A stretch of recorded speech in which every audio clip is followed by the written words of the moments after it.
Welcome to the Infra Insider podcast from Infra-Be, a leader in renewable energy and infrastructure executive search. Join us as we dive into insightful conversations with industry leaders, pioneers and visionaries shaping the future of infrastructure and renewable energy. Discover the latest trends and innovations and challenges driving the transition towards a greener and more resilient future. Please remember to like and subscribe.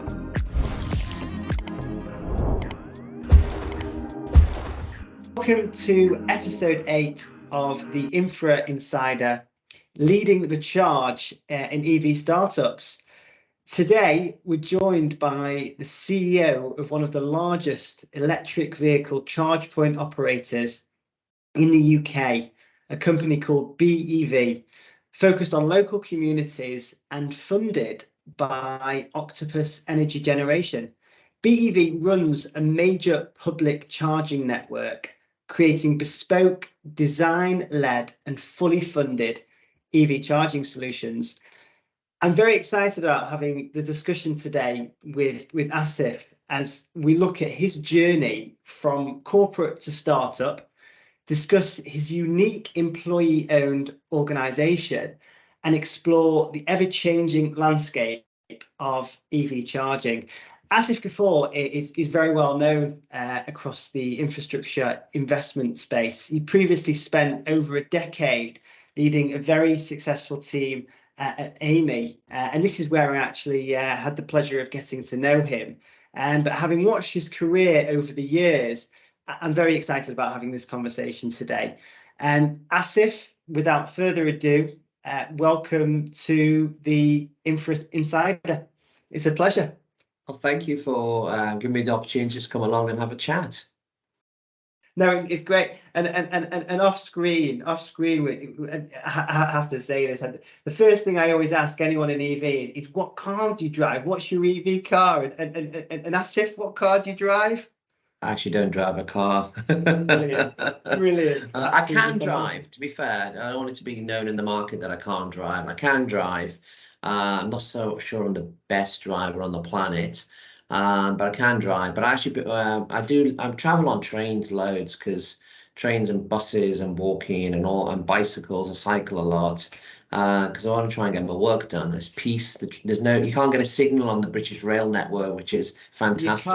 You can't, but you can in your Tesla and your other EV vehicle. No, listen, you know what? I think if you ask many people about my driving capabilities, they'll all say that I should be getting public transport and walking, but we won't get into that. I am, though, I have to say, I am a fan of EV, and I'm the proud owner of an EV car. So I'm fully behind the cause and love it. And of course, you know, lots and lots of discussion around increasing the charging network. It's hugely important. Asif, you know, you're obviously well known across the world of infrastructure investment, having spent, you know, I think it's over a decade, maybe 14 years. Your LinkedIn profile said at Amy. Before we get into the nuances of EV, etc., you know, we obviously are recruiters, and we're so interested in people and their careers and their journey. And I think you've had a very exciting career. Moving from a large corporate to a startup, I mean, that's a tremendous change. It's mind-boggling. Talk us through the journey, and actually, you know, what are the pressures of moving from a large organization into the startup and being the CEO? Well, if I go all the way back to the beginning of working, I actually started my career as a banker and in aircraft finance, and I kind of evolved all the way through in my career. But you're right, I worked 14 years in Amy. But actually, if you look at some of the characteristics of what I was doing in Amy, a lot of that was actually looking at ways we can win work, ways we can build new business divisions and sectors, and then try and get those embedded and so on. So the core skills required around that of building new teams, getting people excited about new parts of the business, new businesses themselves, and so on, are very similar The big difference, of course, is in a corporate, you've got the big cuddly arms or sometimes strangling arms, depending on which way you look at it, of a large corporate. In your own business, you're out there on your own. Yeah. And if someone had said to me, oh, when you turn 50, do you think you'll be running your own business? And I can't underestimate the amount of work and hours you When have to put in. someone said when you turn 50, so you'll let us know in a few years. No, use good cream. That's really the answer to that. But no, turn 50 and then you kind of like, and then it is pretty into, so there's all some of the core skills required. Yeah. I remember when we've gone out to market and raise finance, we're still operating in the same pool, Yeah. maybe at a different scale, and all the leverage of all the relationships which I've had previously in the sector. You know, Yeah. people have, I won't underestimate how much help we've had from people offering from free services, pay us when you've got some money, to free office space, to free, people just say, people got quite excited by it. But in a large corporate, no matter how good the corporate is, it's like moving the oil tanker, especially in these new sectors. Yeah. And that's why I kind of thought it's going to be a lot easier to build this out and build this platform Yeah. on our own. And so when I grabbed my business partner, Adrian, and off we went to try and develop this, genuinely, it was a journey of the unknown. And we're kind of probably still in the journey of the unknown because there's so much more potential here as well. I mean, you've done amazingly. You can see that looking at the figures and looking at, what you've achieved. Um, Tell us more about Adrian. How did you two come together? Who was the catalyst? Well, we got to know each other in Amy, and he was on a graduate program in Amy, and I Oh, nabbed wow. him. He's a maths graduate, and he was working on a highways contract. And I thought, what's he doing there?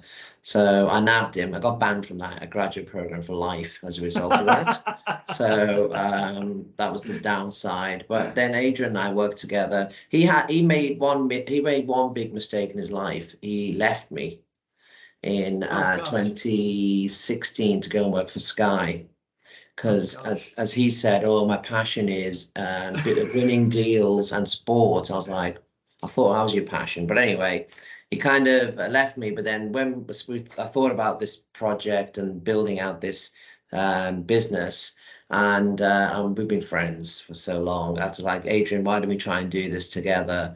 We complement each other really well from a personality perspective. And he basically, so Adrian Fields and Gray basically we joined together and off we went. And we agreed we split it all 50-50, which is the right way to do it.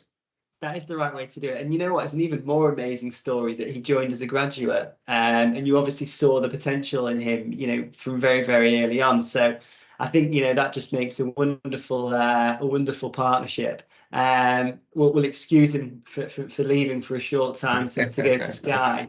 Now he's obviously back. I think the other interesting thing is when I talk to people in your position who are building new platforms, something that comes up is that lots of them do have backgrounds in banking or finance. That's clearly very important, especially with a high growth business like this, whereby you're obviously having to raise finance. I think we'll talk a bit more about this later on, but I think something that I wanted to pick up on, which is very nouveau, and it's very, very clever, and it's something that I don't fully understand, but I think the listeners will actually want to understand it. We are starting to see people follow this course, and it is, of course, that Be.EV is now or is an employee-owned company. Um, it very much so kind of fits into your kind of personality, and the way that you obviously run business and the way that I know of you and are perceived in the market. But look, I love the concept. Why did you do it, and how does it work? So Adrian's a good example of the way I've always thought about people in my team. So anyone who's ever worked for me has probably come out the other end thinking, what just happened to me? What a whirlwind that was. And I've never probably worked that hard in my life. But at the moment, they may not have massively thought, oh, I probably want to strangle Asif. But actually, at the end of it, they have genuinely. I've had a number of people come back to me and say, I've actually grown as a person. Yeah. If I take that concept into a new business environment, it was massively important to both of us that when we grow this business, we are gonna work very hard. People are going to be there 24/7, and unlike in a large organization, one day you're going to be in cleaning the fridge out and emptying the dishwasher, and the other day negotiating a great transaction with a client, and it's that equality is important. And now, if you carry that equality all the way, I believe it's incorrect that if we gain as a result of all that hard work, that the employees don't see the benefit of that. So I am asking for more than just a 9 to 5 job of my team. Yeah. I'm asking not just from the hours, less the hours, more the passion and the way they think about it. Yeah. But in return for that, we want them to be owners, and we want people to believe they're owners in that. So it's not massively complicated. We looked at loads of different structures. We spoke to people like Netflix about how they manage their HR. So we went from trendy HRE type management of teams all the way to traditionals.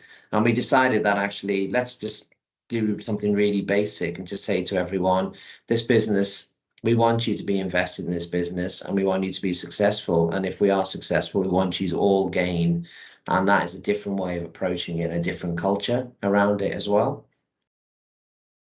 Look, I think it's great because, like you say, it's not about the hours that put in it. It's more about that passion, that enthusiasm, and you obviously get that from feeling part of an organization. So what better way to offer people a share in that? No, that's and how many staff have you got in the organization now? What have you grown to?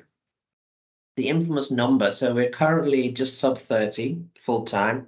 Yeah. And we have a very outsourced model. So that's at the core nucleus. We then have another 20, 30 people who work part time. Yeah. In different roles, providing support. But they get invited to, they're treated like internal people. So they get invited to all the internal activities and the training and so on.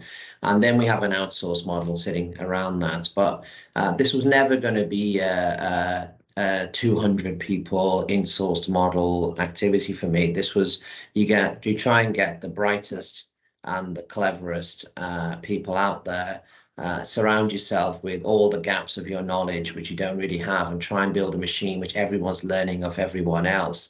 And remember, fundamentally, we have come from an infrastructure background. Yes. This is a business to consumer, B2C business. We're selling to you and me as a customer who's charging their car. The infrastructure needs to be there, and that mindset and the way you think about it is different.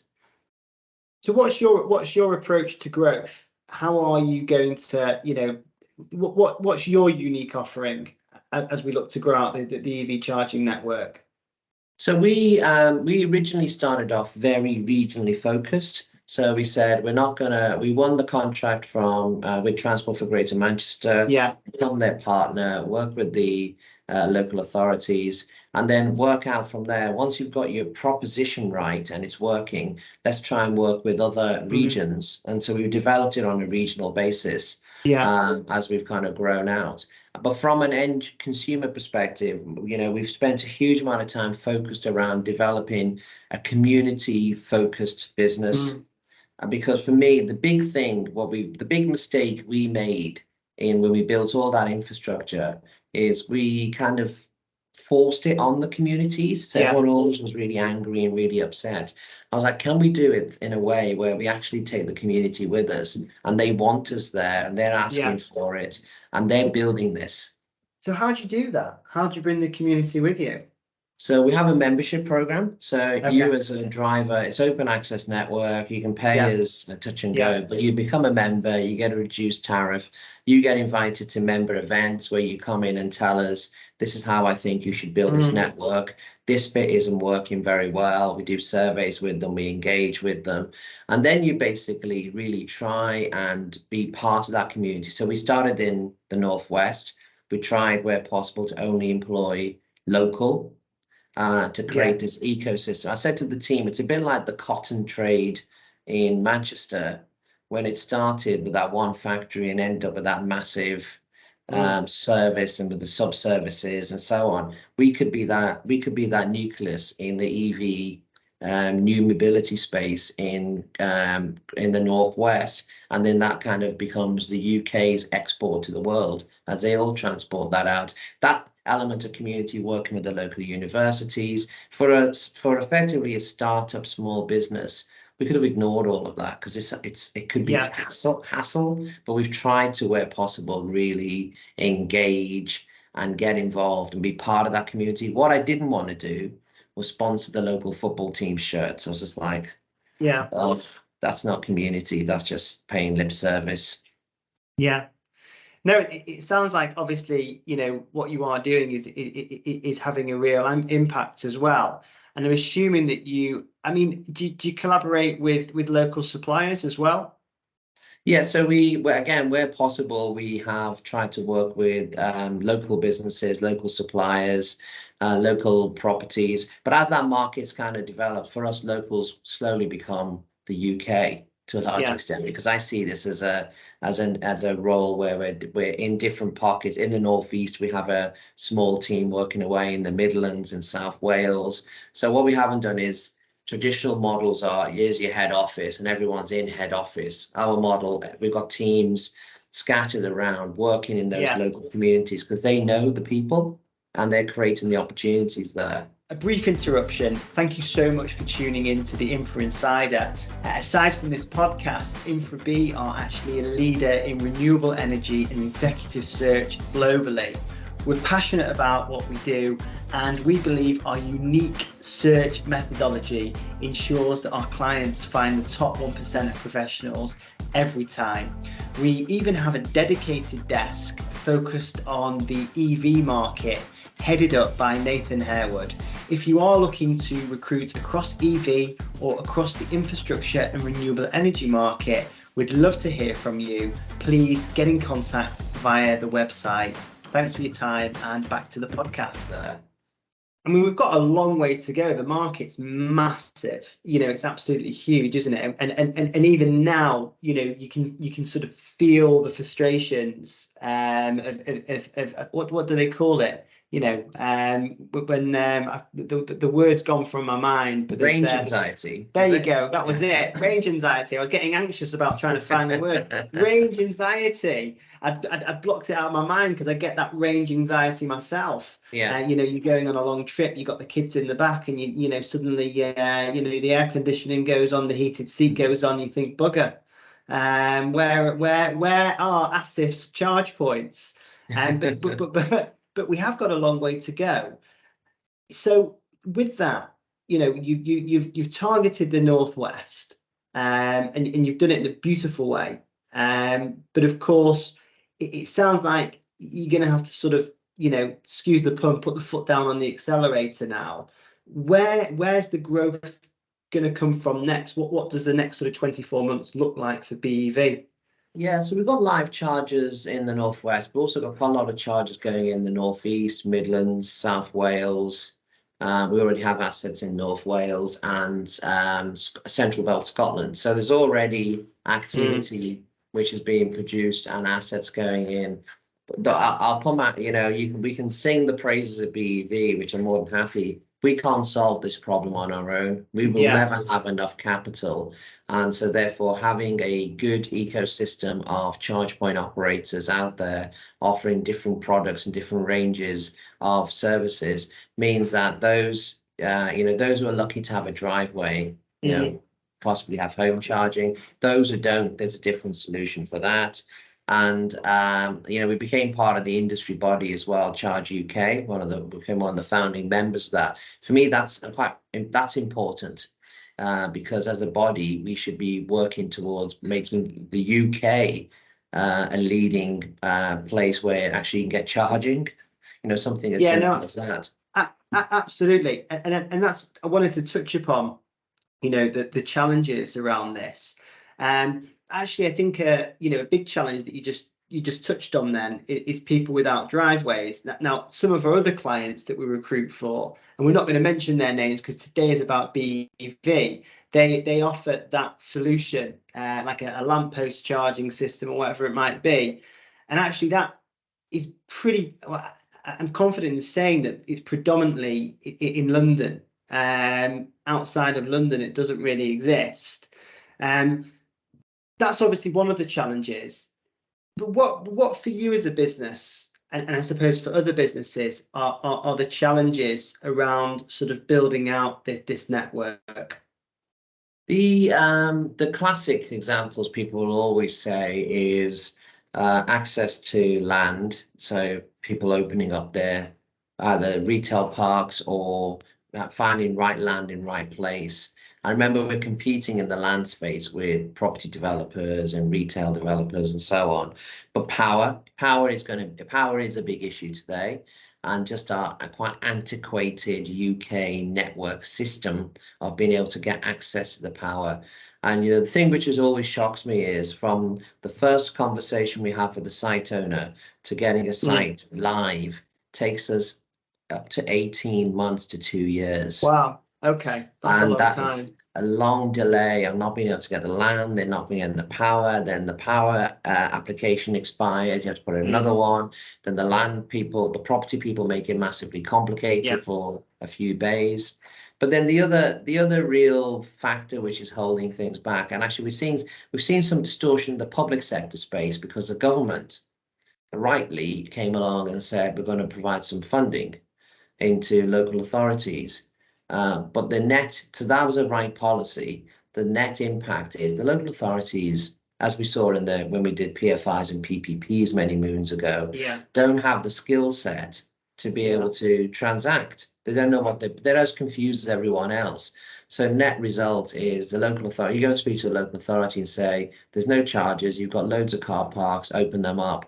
The answer is, oh, I've been given a bit of capital, which will touch the edge of one car park or lampposts. So therefore, we're not going to do anything until we spend that capital, which means they end up doing nothing, which means no access to land. So, if you wanted to break this down and say, how do you get things moving? The government funding is actually having a perverse effect of stopping things happening. Yeah, no, it's interesting actually. We were fortunate enough to work with Zook. It must be 3-4 years ago now. When they won that funding, which was a wonderful win, and on the back of that, they've built out some fantastic businesses. And that kind of just leads me on to, and coming on the back of what you say, funding is clearly, a big part of the problem. There's a big hole here, and there's not enough money to fill it. However, you guys obviously have a great funding partnership with Octopus Energy Generation. Can you tell us more about that? How does that collaboration work? Well, when we went out to get funding, I said to the team, we worked with EY actually at that time to go and get the funding. And I said to them, what we need isn't just money. Yeah, we need capital. But actually, we're in a new market. We need somebody who's got a strong brand and actually are quite disruptive in the way they approach their markets and think about things, because that expertise wrapped around an organization like us at our size and scale will have a massive impact. And the team at Octopus Energy Generation, they've been very, they've kind of, the capital support's been there, and that's been amazing. But also, they bring that kind of expertise and think about, because fundamentally you can raise funding, but what we're really driving to, going back to that customer experience, is utilization. How do you get people to charge at your charging stations consistently? And so you get, so when we went out and looked for support as a partner, we were looking for a proper partner, not just capital. Yeah. which is unusual because, you know, normally in these infra deals, Yeah, absolutely. it's just money, isn't it? But we're in a Absolutely. nascent market, which is different and new, and we're learning through that.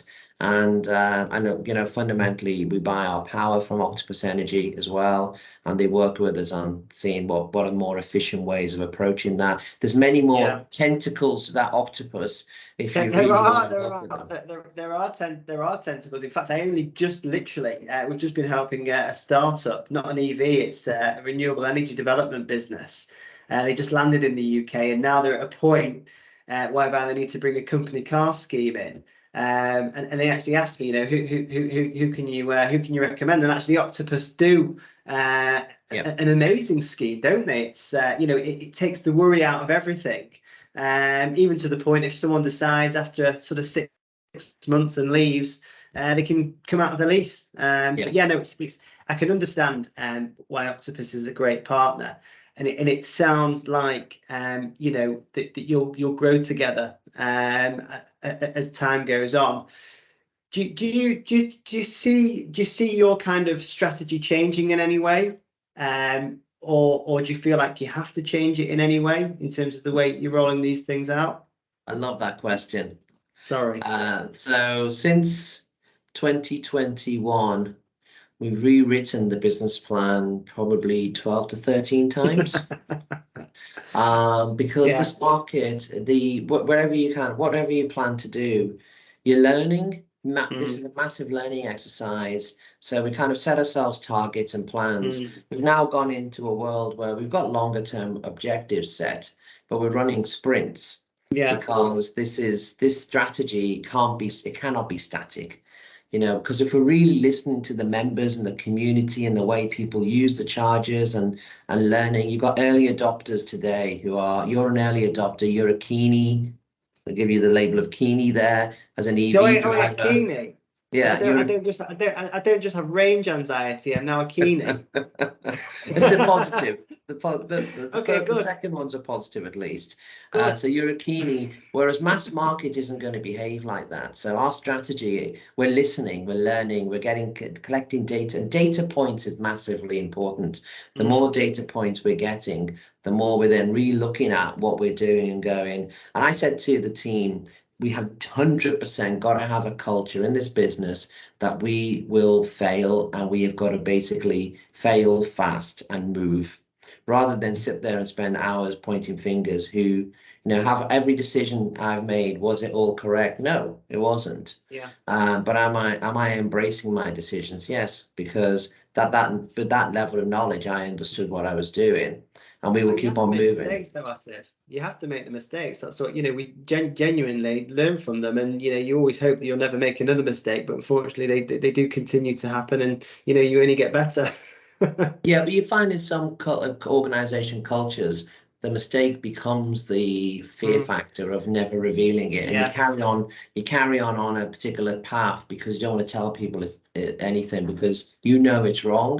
We've been stopping some things very, very quickly and going, this isn't working, and let's just switch to and relook at the approach and so on. But the North Star hasn't changed in all of this. The North Star of building that customer community-led brand with the level of service which I want to be able to achieve. I'm nowhere near there yet. I'm kind of maybe beating myself with many sticks and sticking pins at myself as part of this process. But I you know, passionately get quite excited about. I want to get to that North Star. Listen, it's wonderfully refreshing. I could probably talk to you all day, actually, and I'm looking and thinking, and I know that time is limited for you, the CEO of a very, very busy startup. So I'm not going to be so selfish as to keep you for much longer, but I do want to end with one sort of, you know, one final question. There might be another one. Let's see. Depends how enjoyable your answer is. But as the CEO of Be.EV, how do you see the future of electric vehicle usage evolving, especially across the local communities that you serve? The the big thing which is going to drive this market, and we know we had the Rishi announcement on 2030, now 2035. The fact is, motor manufacturers have to hit percentage targets each year of new vehicle sales. And we as a nation, we wear our cars. Yeah, we kind of want to have the nice new shiny car out there, and the new Polestar 3 is coming out in the summer. So you wait for that because you don't want the Polestar 2, even though the Polestar 2 was amazing. Yeah, and so absolutely. So driver uptake, the biggest barrier to entry in this market today for me is confusion. Yeah, so you've got an environment where the language of kilowatts and fast, rapid, ultra rapids and slows and lampposts and all of this kind of stuff, everybody is confused, and everyone, and so we need to, as a industry and as a business, need to try and make this a lot more simpler. I did some observational study with our members where I just thought, was that weirdo standing in the corner? I was watching what they were doing. And when they come up to the car, they look at the charge point. Where do I pay? Where does it go? And your natural reaction is grab the bloody cable and try and stick it in. You know, that was men. Women were more reading stuff and spending a bit more time reviewing it. Some drivers read it and drove off. Thought this is too complicated. So I'm like, okay, we need to be learning from that and actually making the instructions a lot simpler and the language a lot simpler. I was with one of my colleagues and a customer came over and said, what are these two cables on the Rapids? Oh, that's CHAdeMO and CCS. And she went, what are you talking about? And I was like, exactly. And it's confusing. So we are going to not help this market develop if we make it complicated. It's just got to be easy peasy, as easy as petrol and diesel. And nothing more complicated. There's already so many more options as well when you come to choose, an electric car as well, which is great, and the range is increasing. Not too much that we'll never need charging stations, that's for sure. But the range is increasing. Yeah, please do not make a self-charging battery. But who knows? That could happen. That could happen in 10 years. If it does, a long way away. Yeah, once we've built the infrastructure, gosh, that would be a nervy moment. I don't think the car manufacturers could let it happen, but I'm sure some clever person will maybe come up with it, but unlikely.